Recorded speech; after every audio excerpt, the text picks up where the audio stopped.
తారీఖు మధ్యాహ్నం 1:30 గౌరవనీయులు రాష్ట్ర ముఖ్యమంత్రి వర్యులు మన ప్రియతమ నాయకులు శ్రీ రేవంత్ రెడ్డి గారు వస్తున్న సందర్భంగా నిర్మల్ పట్టణంలోని 42 వార్డుల్లోంచి పెద్ద ఎత్తున కాంగ్రెస్ పార్టీ నాయకులు కార్యకర్తలతో పాటు ప్రజలు పెద్ద ఎత్తున స్వచ్ఛందంగా తరలి రావాలని చెప్పి అందరికీ విజ్ఞప్తి చేస్తా ఉన్నాను. దాంతోపాటు నియోజకవర్గంలోని అన్ని గ్రామాల నుంచి కూడా మరి కాంగ్రెస్ పార్టీ నాయకులు కార్యకర్తలు ప్రజలు పెద్ద ఎత్తున కార్యక్రమానికి వచ్చి ఈ కార్యక్రమాన్ని విజయవంతం చేయాలని చెప్పి మనవి చేస్తా ఉన్నా. రాష్ట్ర ముఖ్యమంత్రిగా రేవంత్ రెడ్డి గారు ప్రమాణ స్వీకారం చేసిన తర్వాత తొలిసారి ప్రజా కార్యక్రమాల్లో వస్తున్న సందర్భంగా వారిపైన ఎన్నో ఆశలతో ఎన్నో నమ్మకాలతో రేపు సమావేశం నిర్వహిస్తున్నాం. ఆ సమావేశంలో అనేక విషయాలు వారు మన నిర్మల్ నియోజకవర్గానికి సంబంధించి మరీ ముఖ్యంగా నిర్మల్ పట్టణానికి సంబంధించి ప్రకటించబోతున్నారు. కాబట్టి పెద్ద ఎత్తున ప్రజలు హాజరై మరి వారి సభను విజయవంతం చేయాలని చెప్పి అందరికీ మనవి చేస్తా ఉన్నాను. తెలంగాణ రాష్ట్ర ముఖ్యమంత్రి గౌరవనీయులు శ్రీ యనమల రేవంత్ రెడ్డి గారు అయితే మన నిర్మల్ పట్టణానికి వస్తున్న సందర్భంగా అనేక కార్యక్రమాలు రెడీ చేస్తున్నారు. ఎన్టీఆర్ మినీ స్టేడియం అయితే రెడీ చేస్తున్నారు.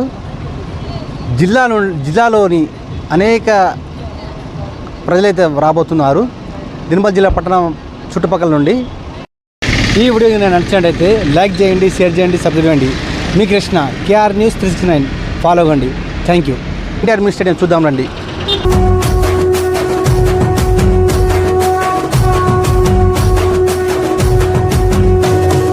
మూడు రంగుల జెండా బట్టి సింగమోలే కదిలినాడు ఒక్కరో కాంగ్రెస్ సూర్యుడు మన రేవంత్ అన్న నిగ్గదీసి అడిగే మునగాడు.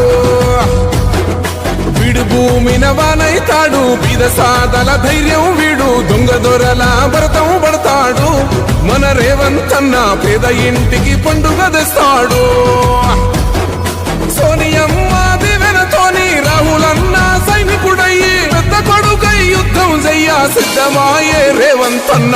మూడు రంగుల జెండా బట్టి సింగమోలే కదిలినాడు ఒక్కరో కాంగ్రెస్ సూర్యుడు మన రేవంత్ అన్న నిగ్గదీసి అడిగే మునగాడు.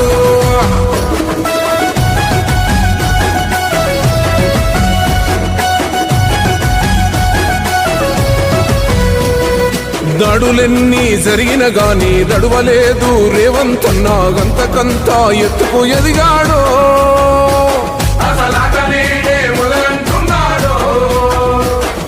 మొక్కనాడు ఊకోలేదు, ఒక్కడయ్యి కొట్లాడాడు, అందుకే పెద్ద నాయకుడయ్యాడు.